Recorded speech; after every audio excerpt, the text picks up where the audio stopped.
ওম শান্তি। আজ 11ই এপ্রিল 2025। প্রাতঃমুরলি ওম শান্তি। বাপ দাদা মধুবন। বাপ দাদা বলছেন, মিঠে মিঠে বাচ্চে, এখন এই নাটক সম্পূর্ণ হতে চলেছে। তোমাদের ঘরে ফিরে যেতে হবে। তাই এই দুনিয়ার থেকে আসক্তি মিটিয়ে ফেলো।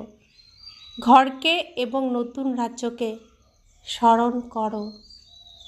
বাবা আমাদেরকে কত বোঝাচ্ছেন, রোজ বোঝাচ্ছেন, ঘরে ফিরে যেতে হবে। এই দুনিয়ার থেকে সমস্ত আসক্তি মিটিয়ে ফেলো। প্রতিদিন বাবা আমাদের স্মরণ করিয়ে দিচ্ছেন, ঘরে ফিরে চলো, ঘরে ফিরে চলো, ঘরে ফিরে চলো। তৈরি হও ঘরে ফিরে যাওয়ার জন্য। আজকের মুরলির প্রশ্ন, দানের মহত্ব, দানের মহিমা কখন থাকে? তার রিটার্ন কোন বাচ্চারা প্রাপ্ত করে? উত্তর, দানের মহত্ব তখনই থাকে যখন দান করে দেওয়া জিনিসের প্রতি মোহ থাকে না। দান দিয়ে যদি পুনরায় তার স্মরণে আসে, তবে তার রিটার্ন ফল প্রাপ্ত করতে পারবে না। দান দেওয়াই হয় পরজন্মের জন্য। তাই এই জন্মে তোমাদের কাছে যা কিছু আছে তার থেকে মোহমুক্ত হয়ে যাও। ট্রাস্টি হয়ে রক্ষা বা দেখাশোনা করো। তো যে আমরা অভিনয় করছি, যা করছি পৃথিবীতে, তো এটা শিব বাবার রচনা। এই পার্ট আমি প্লে করছি, তো তার রচনা, তার পরিবার, তার রচিত পরিবার, তার রচিত নাটক। তাই এই নাটকে আমি এখন তার পরিবার যে দায়িত্ব দিয়েছে, আমি দেখাশোনা করছি ট্রাস্টি হয়ে। এ কিছুই আমার নয়। আমার এখানে এই পার্ট, যা যা আমি করছি, এটাই আমার অভিনয়। এই অভিনয় শেষ করে আমি ঘরে ফিরে যাব। এখানে তোমরা ঈশ্বরীয় সেবায় যা কিছুই দাও, হাসপাতাল বা কলেজ খোলো, তাতে অনেকের কল্যাণ হয়। তার পরিবর্তে 21 জন্মের জন্য ফল প্রাপ্ত হয়। তো বাবা বলছেন, তোমার কাছে যা কিছু আছে সব তো বিনাশ হয়ে যাবে। তুমি তো দেখাশোনা করছো, তোমার কাছে যা এক্সট্রা বাড়তি আছে, তোমার এই দেখাশোনা করার পরেও সেটা তুমি শিব বাবার ব্যাংকে জমা রাখো।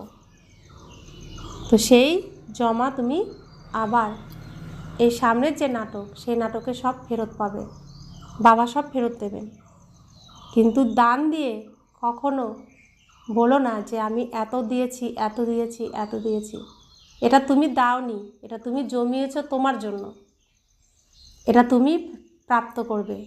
তাই আমি দিয়েছি যখনই বলবে, তখন সেই প্রাপ্তি আর থাকবে না।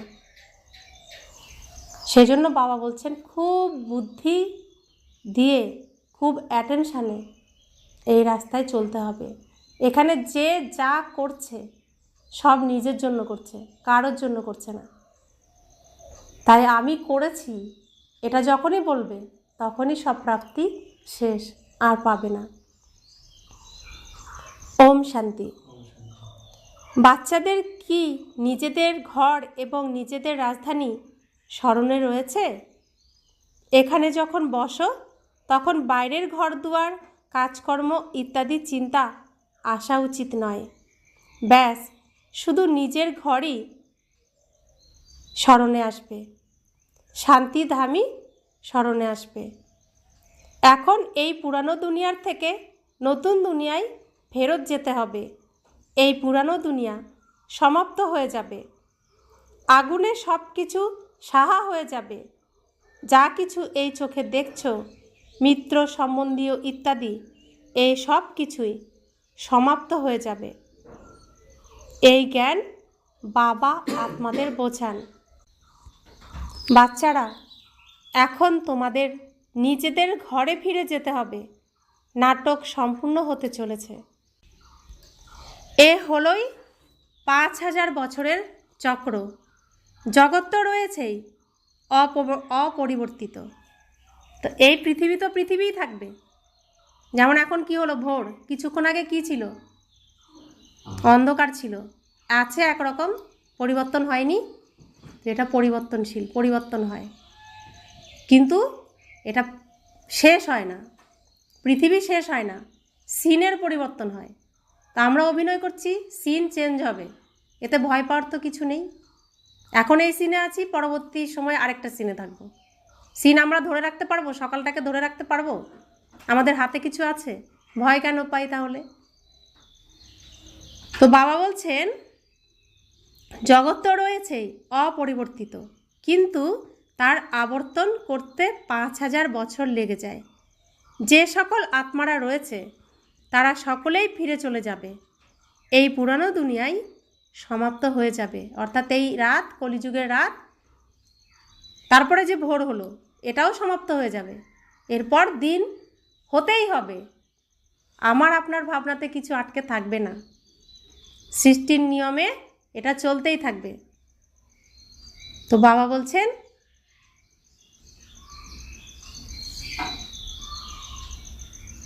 প্রতিটি কথা বাবা অত্যন্ত ভালোভাবে বোঝান। কেউ কেউ এমন দুর্ভাগা হয় যে শুধুই নিজেদের সম্পত্তি হারিয়ে ফেলে। ভক্তিমার্গেও তো দান পুণ্য করে, তাই না? কেউ ধর্মশালা তৈরি করে, কেউ হাসপাতাল তৈরি করে। তাদের বুদ্ধিতে থাকে যে এর ফল পরজন্মে পাব। কোনো আশা বা ইচ্ছা ব্যতীত অনাসক্ত হয়ে কেউ করে এমন হয় না। অনেকেই বলে ফলের ইচ্ছা আমরা রাখি না, কিন্তু না, ফল অবশ্যই প্রাপ্ত হয়। মনে করো কারোর কাছে পয়সা আছে, তার থেকে সে কিছু দান করে দিল, তখন এটা তার বুদ্ধিতে থাকে যে এর ফল আমি পরজন্মে পাব। যদি মোহ থাকে এই জিনিস আমার, এমন মনে করলে তবে ওখানে পরজন্মে আর পাবে না। দান দেওয়াই হয় পরজন্মের জন্য। যখন দ্বিতীয় জন্ম হয় তখন এই জন্মে মোহ কেন রাখো? এরপরে তো আমি আরেকটা নাটক করবই, তাহলে এই শরীরের প্রতি, এই জন্মটার প্রতি কেন এত মোহ? কেন মোহ রাখো? এই জন্য ট্রাস্টি করা হয়, যাতে মোহ কেটে যায়, মমত্ব কেটে যায়। তো আমাদের কি মনে রাখতে হবে? জ্ঞান অর্জন করেছি এখন, যে আমি এই চরিত্রে অভিনয় করতে এসেছি, অভিনয়টা পারফেক্ট করতে হবে। এই অভিনয়টা 100% সুন্দরভাবে করে আমি ফিরে যাব, ঘরে ফিরব। পরবর্তী অভিনয় আমি আবার আরও সুন্দরভাবে করব। তাহলে এই চরিত্রের প্রতি আর মোহ থাকবে? ভয় থাকবে আমি শেষ হয়ে যাব? আত্মা শেষ হয়, তাহলে ভয় কেন? তো বাবা বলছেন যদি কেউ ভালো ধনী ব্যক্তির ঘরে জন্ম নেয় তখন বলা হয় যে সে ভালো কর্ম করেছে। কেউ রাজা রানীর ঘরে জন্ম নেয় কারণ দান পুণ্য করেছে, কিন্তু সেটা হলো অল্প সময়ের, অর্থাৎ এক জন্মের কথা। এখন তোমরা এই পড়াশোনা করছো, তোমরা জানো যে এই পড়ার মাধ্যমেই আমাদের এমন হতে হবে। কেমন হতে হবে? আমাদের লক্ষ্মীনারায়ণ হতে হবে। তাই দৈবী গুণ ধারণ করতে হবে। এখানে যে দান করো তার দ্বারাই আধ্যাত্মিক ইউনিভার্সিটি, হসপিটাল খোলা হয়। তো প্রত্যেক জন্মে আমরা যা দান পুণ্য করি, উপার্জন করি, তা পরবর্তী জন্মে কাজে লাগে, এক জন্ম। আর এখন আমরা যা উপার্জন করব এর দ্বারা কত জন্ম পাব? 21 জন্ম। শুধু 21 জন্ম নয়, 84 জন্মই আমরা পাব। তাই এখন হলো উপার্জনের সময়। এখন সব কিছুকে ভুলে শুধু নিজের জন্য এখন উপার্জন করতে হবে। আমি উপার্জন করলে, আমি পরিপূর্ণ থাকলে তো অনেকে দিতেও তো পারবো। তাই অন্য কোনো দিকে মন না দিয়ে এখন এই উপার্জনই শুধু করতে হবে। তো বাবা বলছেন দান করে আবার তার থেকে মমত্ব মিটিয়ে ফেলা উচিত, কারণ তোমরা জানো যে আমরা ভবিষ্যতে 21 জন্মের জন্য বাবার কাছ থেকে প্রাপ্ত করি। তো কেউ কিছু দিল বাবার যজ্ঞে, সেটা সে যদি ভাবে আমি অনেক দিয়েছি, কাকে দিয়েছে? সে তো নিজের জন্যই জমাচ্ছে না, জমা রাখলো নিজের জন্য। আমরা ব্যাংকে টাকা রাখলে কাকে দিই? টাকা তো রয়েছে সরকারের কাছে, সেই টাকা নিয়ে ব্যবসাও করছে।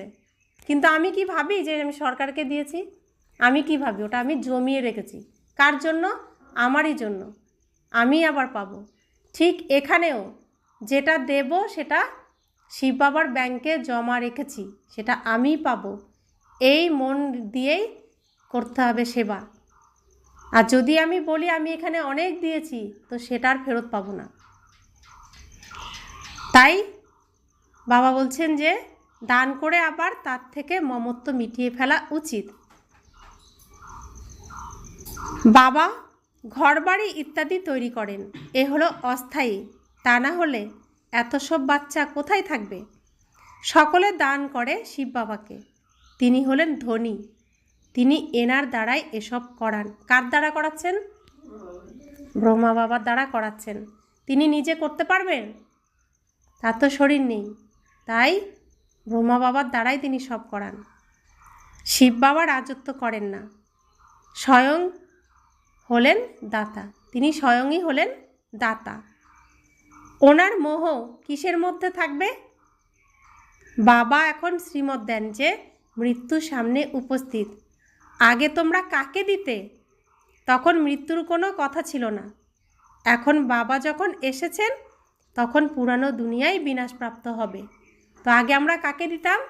দান পুণ্য বেশি দিতাম মন্দিরে, ধর্মানুষ্ঠানে তো বেশি দান করেছি আমরা, আর অসহায়দেরকে দান করেছি। তো তখন বিনাশ হবে এসব তো কেউ বলতো না। কিন্তু এখন বাবা যখন এসেছেন কি বলছেন? আমি যখন এসেছি এখন বিনাশ হবে। কিসের বিনাশ হবে? কিসের বিনাশ হবে? বাবা এসেছেন তো কিসের বিনাশ হবে? কোন দুনিয়ার? পুরানো কোন দুনিয়া? রাতের অন্ধকারের ভূতেদের বিনাশ হবে। তো বাবা এসেছেন তো আলো, আলো থাকলে কি অন্ধকার থাকে? এই যে কিছুক্ষণ আগে অন্ধকার ছিল আর সূর্য উঠে যাচ্ছে, সূর্য আসার আগেও কি হলো? সূর্য এসে গেছে তো আলো হয়ে গেল না? তাহলে অন্ধকারের কি হলো? বিনাশ হলো না? তো এই পুরানো রাতটার বিনাশ হয়ে গেল না? তো এই সৃষ্টির রাতেরও বিনাশ হবে। সৃষ্টির তো বিনাশ হবে না, রাতের বিনাশ হবে, অর্থাৎ কলিযুগের বিনাশ হবে। তো বাবা বলছেন আমি এসেছি এই পতিত দুনিয়াকে সমাপ্ত করতে। এই রুদ্রযজ্ঞতে সমগ্র পুরানো দুনিয়া সাহা অর্পিত হয়ে যায়। এই সম্পূর্ণ রাতটাই এই যজ্ঞে কি হবে? শেষ হয়ে যাবে না? এই যজ্ঞে সম্পূর্ণ এই রাতটা কি হবে? শেষ। কারণ এখানে যজ্ঞের আলো যত প্রজ্বলিত হবে তত অন্ধকারের বিনাশ হবে। তো এখন এখানে কোন যজ্ঞ চলছে? যজ্ঞের নাম কি? যজ্ঞের নাম কি? ভালো করে বলো, সুন্দর করে।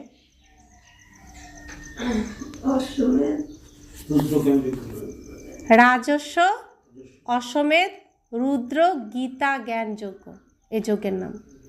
তো এই যজ্ঞের জ্বালা প্রজ্বলিত হবে তত কি হবে? অন্ধকার দূর হবে। তো যত বাচ্চারা এই যজ্ঞে অংশগ্রহণ করবে তত তাদের যদি একটা প্রদীপ জ্বললে কতটুকু ঘর আলো হবে? যদি 100টা প্রদীপ জ্বলে তো পুরো আলো হবে। তো 33 কোটি প্রদীপ যখন জ্বলবে তখন আর অন্ধকার কি থাকবে? অন্ধকার আর থাকবে না। তাই প্রত্যেকের প্রদীপকে প্রজ্বলিত করতে হবে। এই 33 কোটিকেই করতে হবে এবং অন্য আত্মাদেরকেও করতে হবে। আত্মাদের যখন এই প্রদীপ প্রজ্বলিত হবে, আত্মারূপী প্রদীপ, তখন এই অন্ধকার আর থাকবে না, বিনাশ হয়ে যাবে। তাই বলা হয় শঙ্করের তৃতীয় নয়ন যখন খুলবে, শঙ্কর যখন চোখ খুলবে তখন বিনাশ হবে। তো আমাদের এই জ্ঞানচক্ষু যখন খুলবে তখনই বিনাশ হবে। তো বাবা বলছেন তোমরা নিজেদের জন্য যে ভবিষ্যৎ তৈরি করো তা নতুন দুনিয়ায় পাবে। তা না হলে এখানেই সব কিছু সমাপ্ত হয়ে যাবে, কেউ না কেউ খেয়ে যাবে। এখন মানুষ ধারেও দেয়, ঋণও দেয়। বিনাশ হলে সব কিছু সমাপ্ত হয়ে যাবে, ফেরত তো আর পাবে না। কেউ কাউকে কিছু দেবে না, সব কিছু রয়ে যাবে। আজ ভালো তো কাল দেউলিয়া হয়ে যায়, কেউই কোনো টাকা পয়সা পাবে না। কাউকে পয়সা দিয়েছ, সে মারা গেলে তখন কে বসে রিটার্ন করবে? তাহলে কি করা উচিত? ভারতের 21 জন্মের কল্যাণের উদ্দেশ্যে আর নিজেদের 21 জন্মের কল্যাণের উদ্দেশ্যে এতে ব্যবহার করে দেওয়া উচিত। কোথায় ব্যবহার করে দেওয়া উচিত? ভারতের 21 জন্মের কল্যাণের জন্য, নিজেদের 21 জন্মের কল্যাণের জন্য কোথায় ব্যবহার করে দেওয়া উচিত? এই যজ্ঞে ব্যবহার করা উচিত, কল্যাণের জন্য। তো বাবা বলছেন, তুমি কাউকে ধার দিলে, সে এখন শরীর ছাড়লো, তো তোমাকে সেই টাকা আর কে ফেরত দেবে? কেউ ফেরত দেবে না, রিটার্ন পাবে না। তাহলে সেটা কি হলো? খেয়ে ফেললো না। বলছে তবে তুমি যদি এই যজ্ঞে তুমি সেটা সফল করতে, সেটা তো তুমি ফেরত পেতে। ভূমিকম্প হলে সব মাটির নিচে পড়ে যাবে, কে ফেরত দেবে? আগুন লেগে গেলে সব পুড়ে যাবে, কে ফেরত দেবে? তাই না? কিন্তু শিব বাবার ব্যাংক, আমি যখনই এই দুনিয়ার কল্যাণের জন্য, বিশ্ব কল্যাণের জন্য এই যা কিছুই আমি সব দিই না কেন, সেবা করি না কেন, সেটা আমি ফেরত পাবো, সেটা আমার জন্যই করা হচ্ছে। তাই বাবা বলছেন, তাহলে কোথায় ব্যবহার করা উচিত? তোমরা নিজেদের জন্যই করছো। তোমরা জানো যে শ্রীমতের দ্বারাই আমরা উচ্চপদ লাভ করি, যার দ্বারা 21 জন্মের জন্য সুখ শান্তি লাভ হবে। একেই বলে অবিনাশী বাবার আধ্যাত্মিক হসপিটাল আর ইউনিভার্সিটি, যেখানে হেলথ, ওয়েলথ আর হ্যাপিনেস পাওয়া যায়। কারোর হেলথ আছে, ওয়েলথ নেই, অর্থাৎ স্বাস্থ্য নেই, সুস্বাস্থ্য নেই, রোগী, তাহলে হ্যাপিনেস থাকতে পারে না। অনেক ধন আছে কিন্তু শরীর ভালো না, না কোথাও যেতে পারে, না কিছু খেতে পারে, না ভালো ঘুমাতে পারে, তাহলে সে কি সুখী, খুশি? তো বাবা বলছেন, দুটোই থাকলে তখন হ্যাপিনেসও থাকে। বাবা 21 জন্মের জন্য তোমাদের দুটোই দেন। ধন আছে, সুস্বাস্থ্য আছে, তো কোথাও যেতেও পারবে, খেতেও পারবে, ঘুমাতেও পারবে, তবেই তো সুখ থাকবে, তাই না? তো বাবা সুস্বাস্থ্যও দেন, ধন সম্পত্তিও দেন। তাই কি বলে? পিস, প্রসপেরিটি আর হ্যাপিনেস, তো তিনটেই আমরা প্রাপ্ত করি। সুখ সমৃদ্ধি প্রাপ্ত করি, তাই না? তো বাবা বলছেন, পিস, প্রসপেরিটি, শান্তি, সমৃদ্ধ আর সুখ, তিনটেই আমরা কোথায় প্রাপ্ত করি? বৈকুণ্ঠে, সত্যযুগে। আর অন্যরা শান্তি প্রাপ্ত করে। তো শান্তি হলো মুক্তিধাম, আর সুখ শান্তি হলো জীবন মুক্তি। তো মুক্তিধাম হলো শান্তি, আর জীবন মুক্তি হলো সুখ শান্তি আর কি? সমৃদ্ধি। তো বাবা বলছেন, বাবা 21 জন্মের জন্য তোমাদের দুটোই দেন। তা 21 জন্মের জন্য জমা করতে হবে। জমা যদি না করি তো পাবো কিভাবে? বাচ্চাদের কাজ হলো যুক্তি রচনা করা। বাবা আসার জন্য গরিব বাচ্চাদের ভাগ্য খুলে যায়। বাবাই হলেন দীনবন্ধু, গরিব নিবাজ। তাকে কি বলা হয়? গরিবের বন্ধু, দীনদয়াল, দীনবন্ধু। হরি হে দীনবন্ধু বলে না, আছে না, গানও তো আছে। ধনীদের ভাগ্যে এমন বিষয় নেই। এই সময় ভারত সর্বাপেক্ষা গরিব। যে ধনী ছিল সেই গরিব হয়ে গেছে। এই সময় সকলেই পাপ আত্মা। যেখানে পুণ্য আত্মা থাকে সেখানে একটিও পাপ আত্মা থাকে না। ওটা হলো সত্যযুগ, শতপ্রধান। এটা হলো কলিযুগ, তমপ্রধান। এখন তোমরা শতপ্রধান হওয়ার জন্য পুরুষার্থ করছো। বাচ্চারা, বাবা যখন তোমাদের স্মরণ করান তখন তোমরা জানতে পারো যে বরাবর আমরাই স্বর্গবাসী ছিলাম। পুনরায় আমরা 84 জন্ম নিয়েছি। এছাড়া 84 লক্ষ যোনি, এ তো গল্প কথা। একদিকে 84 লক্ষ যোনি, এটা গল্প কথা নয়। 84 লক্ষ যোনির আচরণ আমরা এই মানব শরীরের থেকে করি। করি না? করি তো। কেউ কিছু বলছে তো পিছন দিয়ে গিয়ে চিমটি কাটে। চিমটি কাটাটা কিসের মতো হলো? পিঁপড়া কাটার মতো হলো না? আর এই দুনিয়ায় কেউ আছে যে একটু বলবান, সে গরিবকে শোষণ করে, তো এটা কি মশার মতো শোষণ করে না রক্ত? আবার কেউ আছে, কেউ একটা কিছু বলল তো সেই সুরে কথা বললো, অর্থাৎ শিয়াল কি করে, একজন যদি ডাকলো সবাই মিলে ডাকতে শুরু করলো, এরকম আচরণ আমরা করি তো। তো ভেবে দেখো, প্রত্যেকটা পশুর আচরণ আমরা এই মানব শরীরে করি, তারপরে আমরা এই ঈশ্বরীয় কুলে জন্মগ্রহণ করি। তো 84 লক্ষ যোনি পার করে আমরা এই শ্রেষ্ঠ মানব জন্ম পাই। এখানে এসে আমরা এগুলো অনুভব করতে পারছি। এখানে আসার আগে পর্যন্ত আমরা সেই আচরণ করতাম, অনুভব করতে পারতাম না। এখনও সেই আচরণ আমরা করি, পুরোটা ত্যাগ করতে পারিনি। বাবা এই আচরণকেই ত্যাগ করাতে এসেছেন। তো বাবা বলছেন, এত জন্ম পশুজনিতে থাকে কি? পশুজনিতে কেউ থাকে না, কিন্তু আচরণে আমরা পশুর মতোই আচরণ করি। তো বাঘের মতো খাচ্ছি না মাছ মাংস, খাচ্ছি না তো হিংস্র পশুর মতো করছি না? আমরা প্রত্যেকটি পশুর আচরণ এই মানব শরীরে করি, কিন্তু সেই যোনিতে জন্মগ্রহণ করি না, আচরণে করি। তো বাবা বলছেন, এটা কি তোমাদের অন্তিম মনুষ্য জন্ম? এখন কি ফিরে যাবে? এটা আমাদের অন্তিম মনুষ্য জন্ম, এখন কি ফিরে যাব ঘরে? দেখো, কিছুক্ষণ আগে রাত ছিল, ধীরে ধীরে অন্ধকার দূর হয়ে সকাল হচ্ছিল, অর্থাৎ রাতের শেষ হচ্ছিল, ওইদিকে শেষ। ওই প্রথম আলোটুকু কি হলো? দিনের জন্য প্রথম জন্ম, আর রাতের জন্য শেষ জন্ম, তাই তো? তা আমাদের এই চক্র যে ঘুরলো, এখানের আমাদের শেষ জন্ম, যেই চক্র আবার শুরু হচ্ছে সেখানের জন্য আমাদের প্রথম জন্ম। তো এখনই সম্পূর্ণ কিছু করার সময়, এক পরিষ্কার আবার গ্রহণ করার সময়। তো এখন কি করতে হবে? এখানেই রাতও শেষ করতে হবে, দিনে শুরু করে ঘরে ফিরতে হবে। এখন সবাই কি করবে? সব পরিষ্কার পরিচ্ছন্ন করে ভোরবেলা কি করে? স্নান করে তো। তো এখন আমাদের ঘরে ফিরতে হবে, সব পরিষ্কার পরিচ্ছন্ন করে ঘরে ফিরে ঘরে গিয়ে আবার সেজে গুজে এই স্টেজে আসতে হবে। কত সহজ কথা, অনুভবের কথা। প্রকৃতির মধ্যে সমস্ত শিক্ষা দেওয়া আছে, শুধু বুঝতে হবে।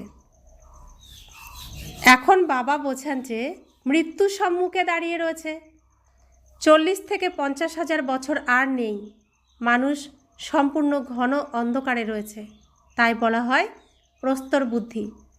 এখন তোমরা প্রস্তর বুদ্ধি সম্পন্ন থেকে পরশ বুদ্ধি সম্পন্ন, সুবুদ্ধি সম্পন্ন হচ্ছ।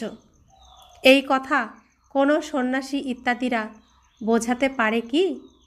না, পারে না। এখন বাবা তোমাদের স্মরণ করান যে ফিরে যেতে হবে। যতখানি সম্ভব নিজেদের ব্যাগেজ ট্রান্সফার করে দাও। বাবা এইসব নিয়ে নাও, আমরা সত্যযুগে 21 জন্মের জন্য পেয়ে যাব। তো কি কি দিতে হবে বাবার কাছে? ব্যাগেজে কি কি গুছিয়ে দিতে হবে বাবাকে? বাবা তো বললেন, আর তোমরা অনুভব করো কি কি গুছিয়ে দেব এখন বাবাকে। বাবা আমাকে বলছে আমি কি কি গুছিয়ে দেব বাবাকে, যা আমি আবার 21 জন্মের জন্য পাবো।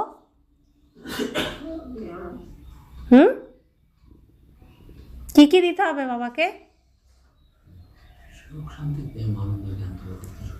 সুখ শান্তি, এগুলো বাবাকে দিতে হবে। আমরা তো বাবার থেকেই নিই এগুলো।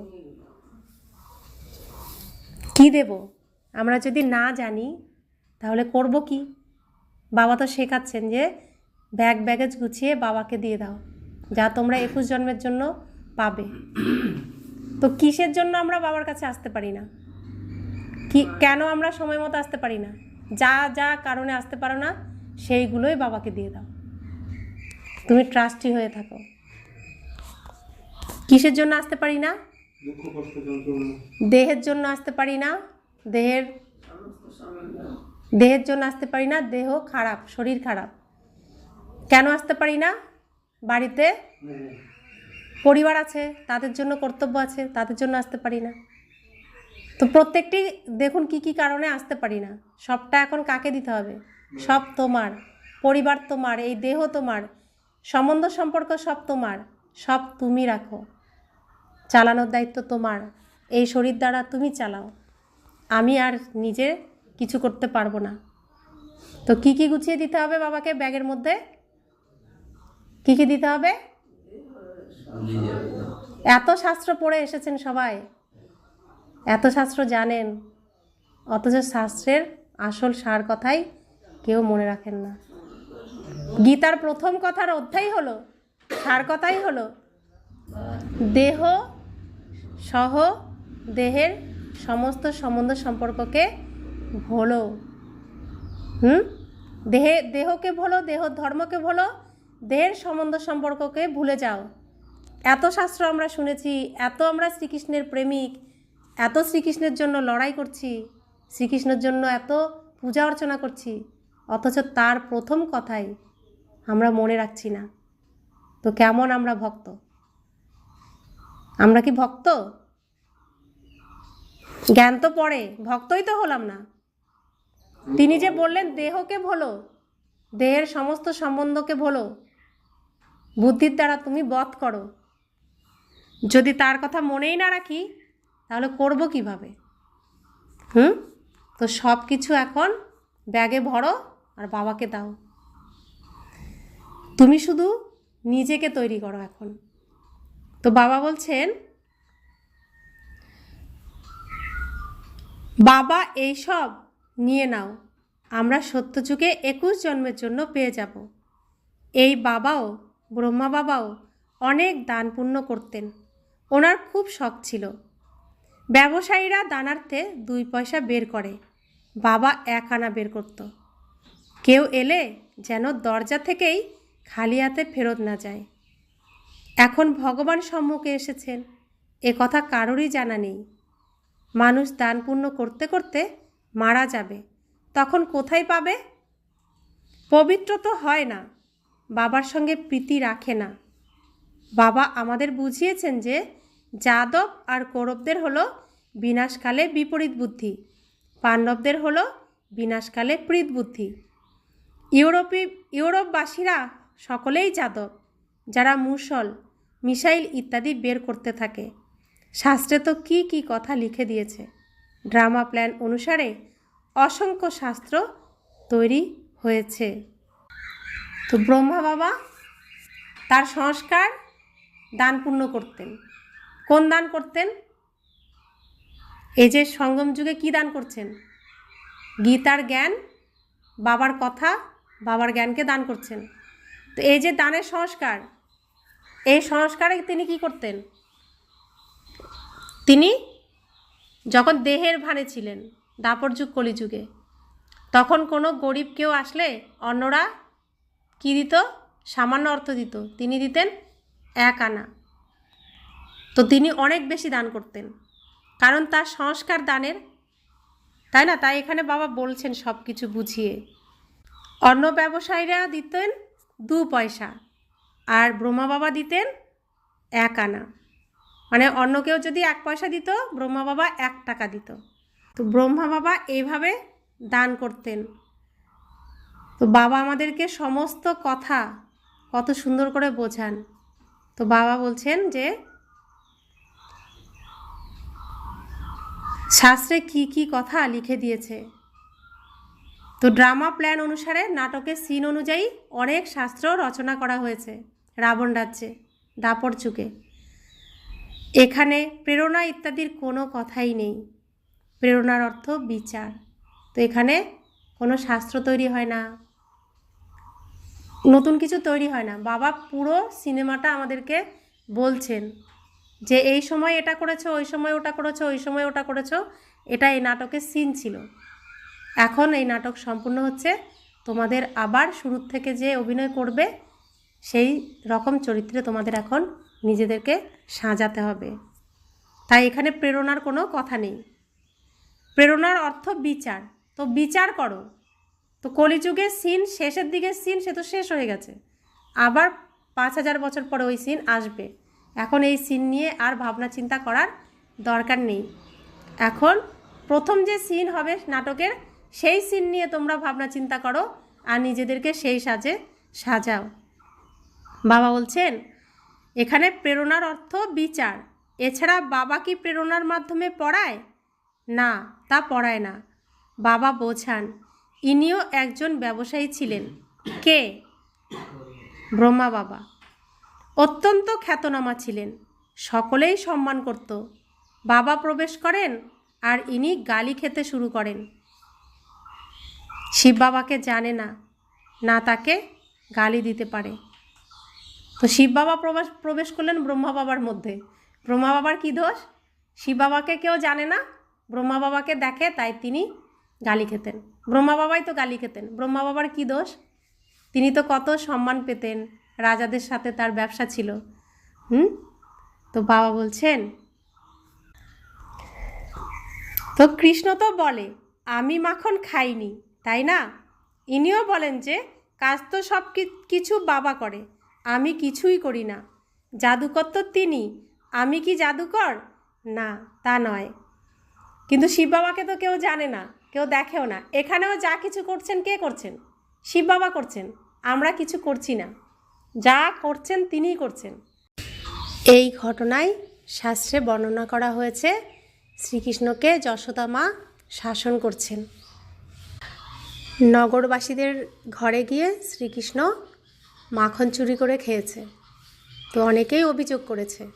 তো যশোদা মাতা শ্রীকৃষ্ণকে বলছেন শাসন করে যে তুমি সবার ঘরে গিয়ে মাখন চুরি করে খেয়েছো। তো শ্রীকৃষ্ণ বলছেন মাইয়া ম্যা নেহি মাখন খাইও, অর্থাৎ তুমি যে মাখনের কথা বলছো আমি তো খাইনি, আমি তো কিছু জানিই না। তো আমি যা করছেন তো শিব বাবা করছেন, তিনি তো কিছু জানেনই না। তো ম্যা নেহি মাখন খাইও। আর শিব বাবা এদিকে শ্রীকৃষ্ণকে সত্যযুগ রূপী মাখনটা দিয়ে দিচ্ছেন। তো তখন শ্রীকৃষ্ণর মুখে পুরো বিশ্বটা দেখা যাচ্ছে।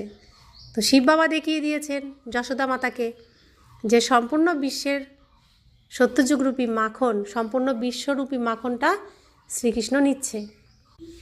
অর্থাৎ সম্পূর্ণ বিশ্বে যতজন দেবী দেবতারা এই আসরিক দুনিয়ায় হারিয়ে গেছেন, সমস্ত আত্মারা ব্রহ্মা বাবার কাছে আসবে। তো প্রত্যেক ঘরে যে ঘরে ঘরে রয়েছে সেই ঘর থেকে এই সত্যযুগী আত্মারা, ত্রেতাযুগী আত্মারা ব্রহ্মা বাবার কাছে আসবে। তো ব্রহ্মা বাবা তো কিছু জানেন না, খুঁজছেন তো শিব বাবা, পার্ট প্লে করছেন শিব বাবা।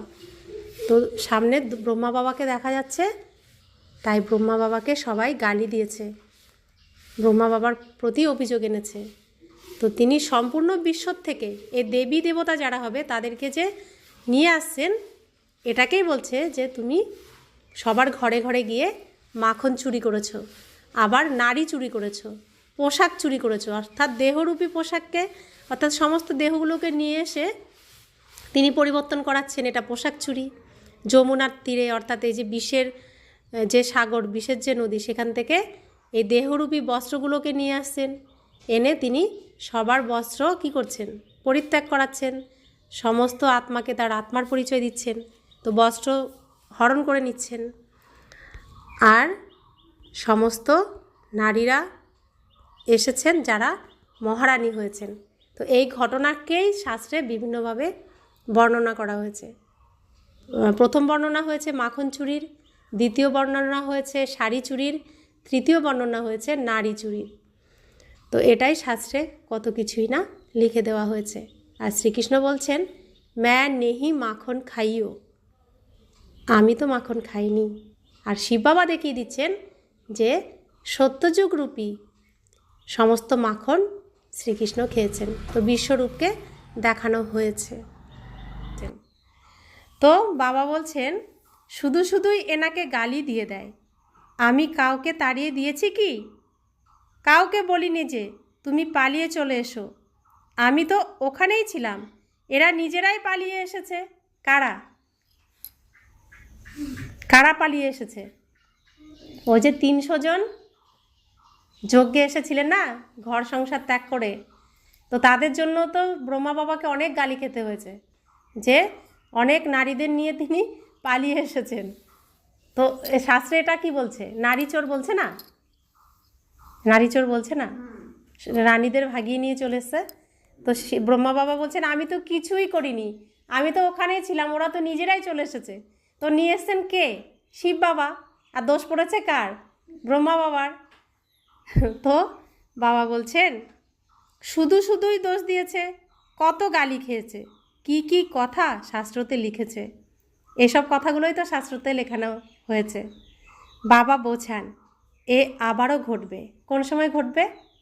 আবার যখন সামনের চক্র ঘুরবে, আবার কলিযুগের শেষ সময় আসবে, শিব বাবা আসবেন, এই সিন তখন আবার ঘটবে।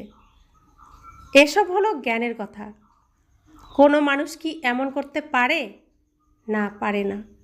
তাও সেই ব্রিটিশ গভর্নমেন্টের রাজত্বে কত মায়েরা বোনেরা এসেছে এবং রয়ে গেছে, এ ব্যাপারে কেউ কিছুই করতে পারবে না। তো এই যে আমাদের রতনমোহিনী দাদি, এরা সবাই কখন এসেছেন? বাবা এই যজ্ঞ শুরু করেছেন কত সালে? শিব বাবা এসেছেন 1936 সালে, তো স্থাপনা হয়েছে 1937 সালে। ব্রিটিশ গভর্নমেন্টের আমল ছিল, তখন এই দাদিরা সবাই এসেছেন, ছোট ছোট মাতারা এসেছেন, মাতাদের সাথে ছোট ছোট কন্যারাও এসেছেন। তারা শেষ পর্যন্ত তো রয়ে গেলেন না, এই দাদি রতনমোহিনী দাদি। তো এই যে শেষ পর্যন্ত রইলেন না, 101 বছর বয়সে তিনি শরীর ছাড়লেন। তো এই যজ্ঞে থেকেছেন সেই ব্রিটিশ আমল থেকে। তো বাবা বলছেন তাদেরকে কি বাবা ব্রহ্মা বাবা কি বাড়ির থেকে ডেকে এনেছেন? তারা তো নিজেরাই এসেছেন, স্ব ইচ্ছাতে এসেছেন না, এনেছেন কে? শিব বাবা। তো বাবা বলছেন তো অনেক মায়েরা বোনেরা এসেছে এবং রয়ে গেছে, এ ব্যাপারে কেউ কিছুই করতে পারবে না। কারোর আত্মীয় পরিজন আসলে একদম বিতাড়িত করে দেওয়া হতো। বাবা বলতেন অবশ্যই এদের বুঝিয়ে সুঝিয়ে নিয়ে যাও। আমি কি নিষেধ করি? না, করি না, কিন্তু কারোর সাহস ছিল না। তো যারা যজ্ঞে এসেছে তাদের আত্মীয় স্বজনকে বলেছে যে আপনারা নিয়ে যান। আত্মীয় স্বজনরা যখন বিরোধিতা করেছে যে ওরা কেন যাবে সেখানে, তো ব্রহ্মা বাবা বলছেন নিয়ে যান, তাদের যারা এসেছে তাদের বুঝিয়ে নিয়ে যান। তো তারা বুঝিয়ে শুনিয়েও তাদেরকে নিয়ে যেতে পারেননি। তো বাবা বলছেন যে আমি কি নিষেধ করি যে বাড়ি যেও না? নিষেধ করেন না। বাবারও শক্তি ছিল, তাই না? এ নতুন কিছুই নয়, এসব আবারও হবে, গালিও খেতে হবে। দ্রৌপদীর কথা রয়েছে, এরা সকলেই দ্রৌপদী আর দুঃশাসন। এ একজনের কথা ছিল না। শাস্ত্রতে মিথ্যা কথা গাল গল্প কে লিখেছে? বাবা বলেন এই ভূমিকাও ড্রামায় রয়েছে। এগুলো কে লেখাবে? রাবণ। এখনকার সঙ্গম যুগের সব কথাগুলোকে কৃষ্ণর নাম দিয়ে চালাবে, যাতে ব্রহ্মা বাবাকে না চিনি। তো এগুলো সব রাবণ খুব বুদ্ধি খাটিয়ে, ক্রিটিক্যাল বুদ্ধি খাটিয়ে খাটিয়ে এই মানুষ মানে কাদের দিয়ে লিখিয়েছে? আমাদের দিয়েই লিখিয়েছে। তখন আমরা সেই রূপে ছিলাম, আমাদের মধ্যে এই জ্ঞান আছে। তো রাবণ উল্টো চাল চালিয়ে আমাদের দিয়েই উল্টো কথা লিখিয়েছে। আবার আমরাই সেই উল্টো কথা শুনেছি, উল্টো কথা শুনে উল্টো দিকে কলির যুগে চলে গেছি। সত্য যুগে আসার কথা ছিল, গেছি কলির যুগে, তাই না? উল্টো, পুরো সব কিছু উল্টো হয়েছে। তো বাবা বলছেন যে বাবা বলেন এই ভূমিকাও ড্রামায় রয়েছে। আত্মার জ্ঞানই কারোর মধ্যে নেই, সম্পূর্ণ দেহ অভিমানী হয়ে পড়েছে। দেহি অভিমানী হতে পরিশ্রম লাগে। রাবণ সম্পূর্ণ উল্টো করে দিয়েছে, বাবা এখন সঠিক করছেন। দেহি অভিমানী হলে সততই স্মৃতিতে থাকে যে আমরা আত্মা, এই দেহ হলো বাজনা, বাজানোর অর্থাৎ পার্ট প্লে করার জন্য। দেহ হলো বাজনা আর আত্মা হলো কে? যে বাজনা বাজাবে, তো দেহ বাজানোর জন্য পার্ট পেয়েছে। এই স্মৃতিও যদি থাকে তাহলেও দৈবিগুণ আসতে যেতে থাকে। তোমরা কাউকে দুঃখ দিতে পারো না। ভারতেই এই লক্ষ্মীনারায়ণের রাজ্য ছিল। 5000 বছরের কথা যদি কেউ লক্ষ লক্ষ বছর বলে, তাহলে তারা গভীর অন্ধকারে রয়েছে। ড্রামা অনুসারে যখন সময় সম্পূর্ণ হয়েছে তখন বাবা পুনরায় এসেছেন। এখন বাবা বলেন, আমার শ্রীমত অনুসারে চলো। মৃত্যু সম্মুখে দাঁড়িয়ে রয়েছে। অন্তরে আবার যদি কিছু আশা থাকে তা রয়ে যাবে। মরতে তো অবশ্যই হবে। এ সেই মহাভারতেরই লড়াই। তো এখন যদি কিছু আশা রাখো সেটা মনে রয়ে যাবে, তো তুমি স্বর্গে যেতে পারবে না। স্বর্গের গেটের থেকে তোমাকে ফিরে আসতে হবে কোনো ইচ্ছা থাকলে, কোনো আশা থাকলে। তাই সমস্ত ইচ্ছাকে, কলিযুগের যে ইচ্ছাগুলো থাকে সমস্ত ইচ্ছাকে তুমি ত্যাগ করো।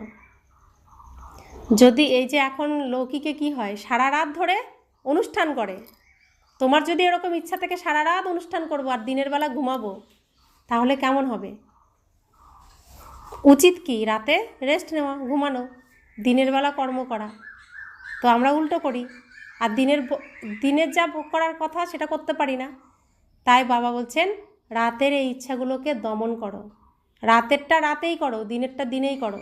রাতে দিনের ইচ্ছা রেখো না। তা আমরা কি করছি?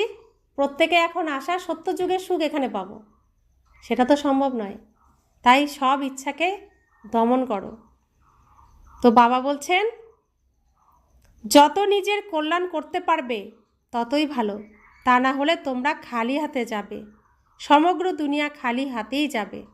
বাচ্চারা, শুধু তোমরাই ভরা হাত অর্থাৎ ধনশালী হয়ে যাও।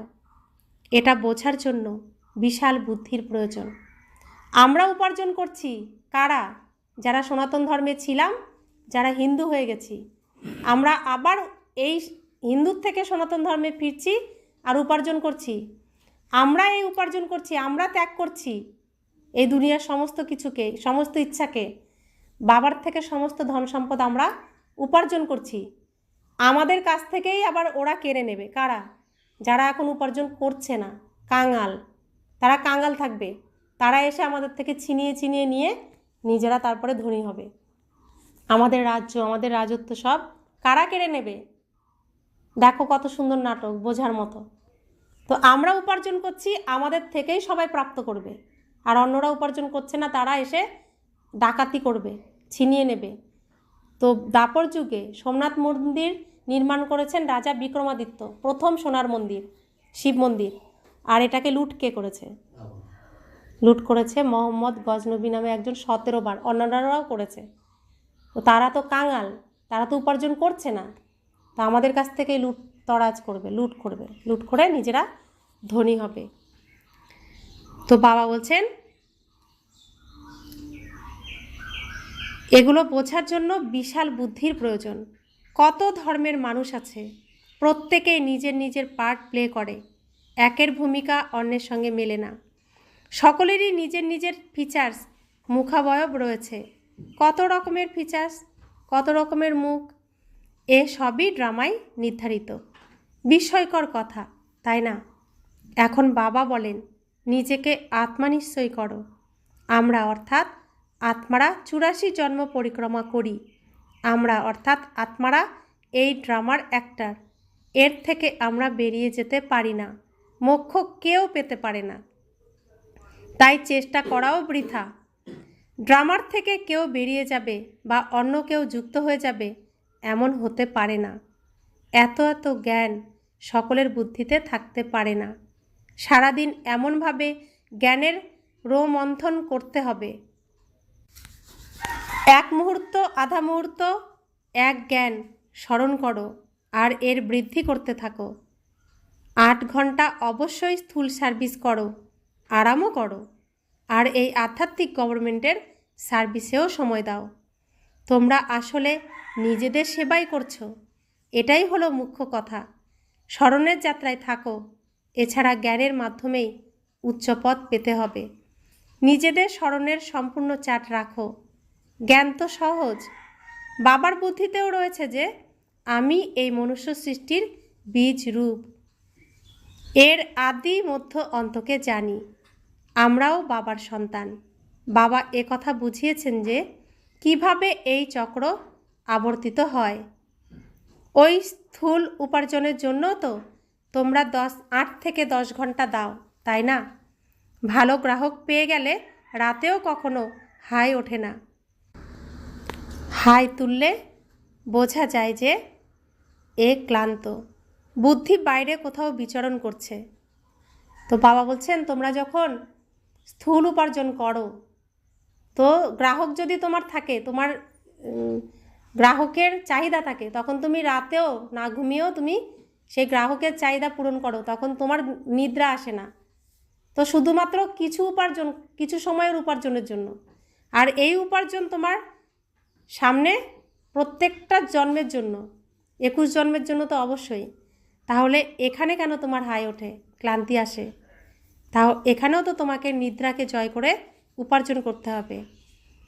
বাবা বলছেন, সেন্টারেও অত্যন্ত সতর্ক থাকতে হবে। যে বাচ্চারা অন্যদের চিন্তন করে না, নিজেদের পড়ায় মগ্ন থাকে, তাদের উন্নতি সদাই হতে থাকবে। অন্যদের চিন্তা করে তোমরা নিজেদের পদভ্রষ্ট করো না।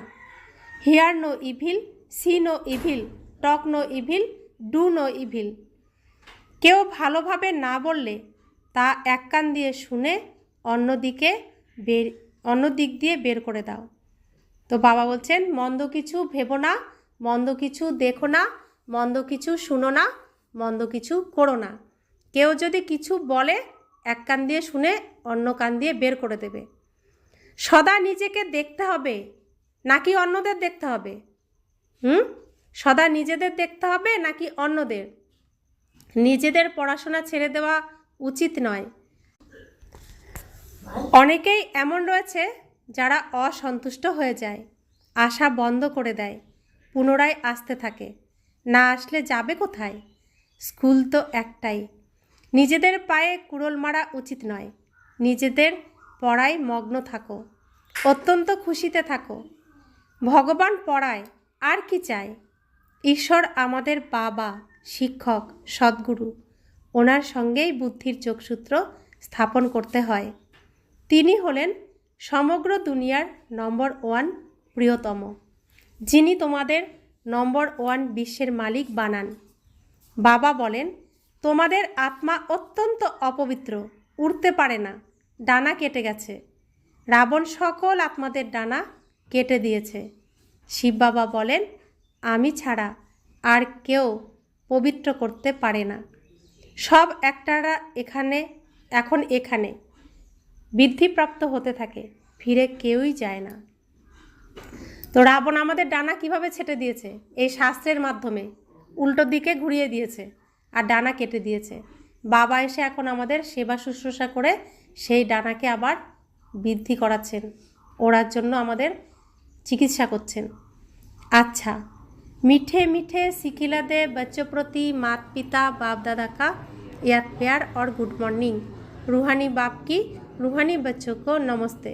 हम रूहानी बच्चों की रूहानी माता पिता बाप दादा को याद प्यार, गुड मॉर्निंग और नमस्ते नमस्ते नमस्ते। शुक्रिया बाबा, शुक्रिया बाबा, शुक्रिया। धारणार जन्य मुख्य सार, निजेर चिंतन আর পড়ায় মগ্ন থাকতে হবে, অন্যদের দেখবে না। যদি কেউ ভালোভাবে কথা না বলে তাহলে এক কান দিয়ে শুনে অন্য দিক দিয়ে বের করে দিতে হবে। অসন্তুষ্ট হয়ে পড়া ছেড়ে দেওয়া উচিত নয়। দ্বিতীয় ধারণা, জীবিত থাকতেই সব কিছু দান করে স্বয়ং মোহমুক্ত হয়ে যেতে হবে। ট্রাস্টি হয়ে সব কিছু উইল করে দিয়ে হালকা থাকতে হবে।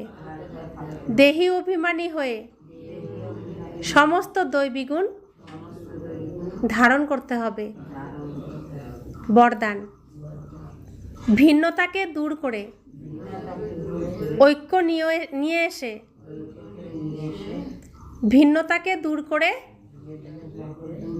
নিয়ে এসে সত্যিকারের সেবাধারী ভব। ব্রাহ্মণ পরিবারের বিশেষত্ব হলো অনেকের মধ্যে থেকেও এক হয়ে থাকা। তোমাদের একতার দ্বারাই সমগ্র বিশ্বে এক ধর্ম এক রাজ্যে স্থাপনা হয়, এই জন্য বিশেষ অ্যাটেনশন দিয়ে ভিন্নতাকে সমাপ্ত করো আর একতা নিয়ে এসো। তখন বলা হবে সত্যিকারের সেবাধারী। সেবাধারী নিজের প্রতি নয়, কিন্তু সেবার প্রতি হয়। নিজের সব কিছু সেবার প্রতি সাহা করে। যেরকম সাকার বাবা সেবাতে নিজের হাড় পর্যন্ত সাহা করেছিলেন, এইরকম তোমাদের প্রত্যেক কর্মেন্দ্রিয় দ্বারা সেবা হতে থাকবে। স্লোগান: পরমাত্মা প্রেমে হারিয়ে যাও, তাহলে দুঃখের দুনিয়া ভুলে যাবে। আজকের অব্যক্ত ইশারা: কম্বাইন্ড রূপের স্মৃতি দ্বারা সদা বিজয়ী হও। সদা স্মৃতিতে রাখো যে কম্বাইন্ড ছিলাম, কম্বাইন্ড আছি আর কম্বাইন্ড থাকব। কারোর শক্তি নেই যে অনেক বারের কম্বাইন্ড স্বরূপকে আলাদা করতে পারে। ভালোবাসার লক্ষণ হলো কম্বাইন্ড থাকা। এটা হলো আত্মা আর পরমাত্মার সাথ। পরমাত্মা সব জায়গায় সাথে থাকেন আর প্রত্যেকের সাথে কম্বাইন্ড রূপে ভালোবাসার সম্পর্ক বজায় রাখেন। তো তিনি আমার সাথে কম্বাইন্ড হয়ে থাকেন, আমাকে তার সাথে কম্বাইন্ড হয়ে থাকতে হবে। ওম শান্তি।